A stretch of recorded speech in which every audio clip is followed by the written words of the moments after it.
नहमदु व नुसल्ली व नुसल्लिमु अला रसूलिहिल करीम अम्मा बाद फ़अऊज़ु बिल्लाहि मिनश शैतानिर रजीम बिस्मिल्लाहिर रहमानिर रहीम। नाज़रीन व सामीन अस्सलामु अलैकुम व रहमतुल्लाहि व बरकातुहू। आज की इस वीडियो में हम गुफ्तगू करेंगे बहनों के हुकूक के बारे में।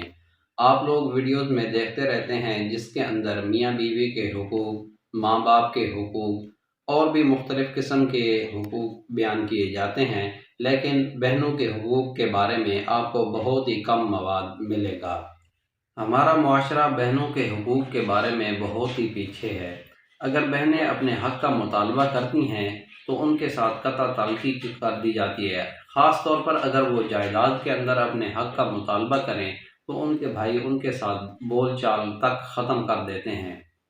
बहनों के हुकूक के बारे में हम प्यारे पैगम्बर अलैहिस्सलातु वस्सलाम की ज़िंदगी को देखेंगे कि आप सल्लल्लाहु अलैहि वसल्लम ने अपनी बहनों के साथ किस किस्म का सलूक रवा रखा, क्योंकि अल्लाह रब्बुल इज़्ज़त ने ये इरशाद फरमाया है कि तमाम लोगों के लिए प्यारे पैगम्बर अलैहिस्सलातु वस्सलाम की ज़िंदगी ही एक बेहतरीन नमूना है। जब प्यारे पैगम्बर अलैहिस्सलातु वस्सलाम मक्का से हिजरत करके मदीना में पहुँचे तो कुफ़ार मक्का ने प्यारे पैगम्बर अलैहिस्सलातु वस्सलाम को वहाँ पर भी तंग करना शुरू कर दिया।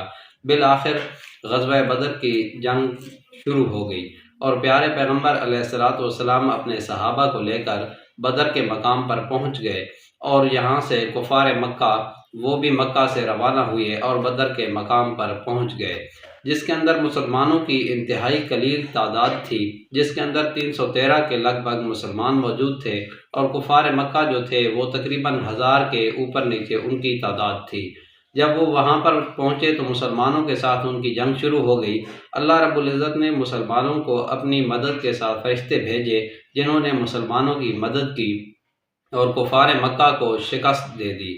जब कुफ़ार को शिकस्त हुई तो इस जंग के अंदर कुफ़ार के 70 लोग जो है वो कत्ल हुए और 70 लोग उनको कैदी बनाकर प्यारे पैगम्बर अलैहिस्सलातु वस्सलाम मदीना मुनव्वरा में ले आए।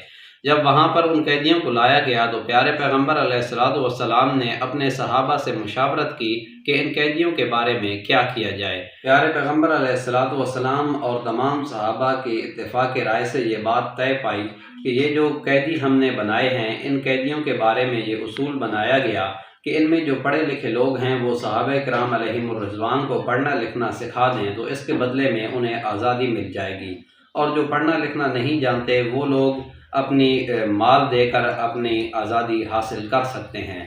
तो ये बात मुख्तलिफ़ कबाइल के जो लोग थे उनके कबीलों में पहुंची तो उन कबीले वालों ने चंदा इकट्ठा करना शुरू कर दिया ताकि हम अपने बदर के कैदियों को छुड़ा सकें। बनु साद का एक कबीला था, वहाँ के लोगों ने चंदा इकट्ठा करना शुरू कर दिया। वो चंदा इकट्ठा करते करते एक घर के पास पहुँचते हैं, दरवाजे पर दस्तक दी तो अंदर से एक औरत आती है।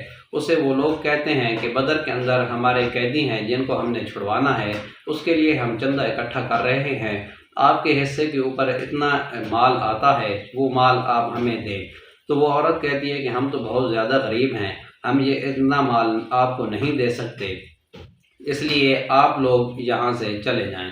लेकिन एक बात तो मुझे ये बतलाएं कि मदीना मुनव्वरा में जो हमारे कैदी हैं किसने कैद कर रखा है उनको? तो वो लोग जवाब देते हैं कि वहाँ पर मोहम्मद जो अपने आप को अल्लाह का रसूल बतलाता है उसने हमारे लोगों को कैद कर रखा है। तो वो औरत उन्हें कहती है कि अगर तुम लोग मुझे अपने साथ मदीना मुनव्वरा ले जाओ तो तुम्हें माल देने की ज़रूरत भी नहीं पड़ेगी और मैं तुम्हारे तमाम कैदियों को मुफ्त में छुड़वा कर ले आऊँगी। उन लोगों ने एक दूसरे की तरफ देखा कि कहीं इस औरत का दिमाग तो नहीं जल गया कि ये कहती है कि मैं तुम्हें मुफ्त में वहाँ से कैदी लाकर दे दूँगी। उनके पास और कोई चारा नहीं था क्योंकि उनके पास इतना माल नहीं था। वो उस औरत को अपने साथ लेकर मदीना मुनव्वरा में पहुँच गए। जब मदीना मुनव्वरा में पहुँचते हैं तो वो औरत सहाबा किराम अलैहिमुर रिज़वान को कहती है कि प्यारे पैगम्बर अलैहिस्सलातु वस्सलाम से कहें कि उनकी बहन उनसे मिलने के लिए आई है। सहाबा किराम अर्ज़ करते हैं कि हमें मालूम था कि नबी पाक सल्लल्लाहु अलैहि वसल्लम की कोई बहन या भाई नहीं था। बहरहाल हमने नबी पाक सल्लल्लाहु अलैहि वसल्लम को इत्तला की कि एक औरत आई है जो कहती है कि मैं मोहम्मद या रबी सल्लल्लाहु अलैहि वसल्लम की बहन हूँ, मुझे आपसे मिलना है। नबी पाक सल्लल्लाहु अलैहि वसल्लम घर से बाहर तशरीफ़ लाते हैं, उस औरत से मिलते हैं तो वो औरत कहती है कि ए अल्लाह के नबी, क्या आपने मुझे पहचाना है? मैं बनु साद कबीले की हलीमा सादिया की बेटी हूँ और मेरा नाम सीमा है। اور میں وہی ہوں جس نے بچپن کے اندر آپ کو کھلایا پلایا تھا اور آپ صلی اللہ علیہ وآلہ وسلم میری انگلی پکڑ کر چلتے تھے۔ تو پیارے پیغمبر علیہ السلام نے فرمایا کہ ہاں بہن، میں نے تمہیں پہچان لیا ہے، تم نے آنے کی زحمت کیوں کی؟ مجھے بتلایا ہوتا، میں خود ملنے چلا آتا۔ تو وہ عورت کہتی ہے کہ اے اللہ کے نبی، میں آپ کے پاس آئی ہوں، میرے قبیلے کے کچھ لوگ آپ کے پاس قید میں ہیں، آپ انہیں براہ کرم چھوڑ دیں۔ تو پیارے پیغمبر علیہ السلام نے کہا کہ بیٹھیے، کچھ دیر آرام کریں، پھر اس موضوع پر بھی بات کرتے ہیں۔ پیارے پیغمبر علیہ السلام نے حضرت بلال حبشی رضی اللہ تعالیٰ عنہ سے فرمایا کہ جاؤ اندر سے یمنی چادر لے کر آؤ اور میری بہن کو میری طرف سے تحفہ دو۔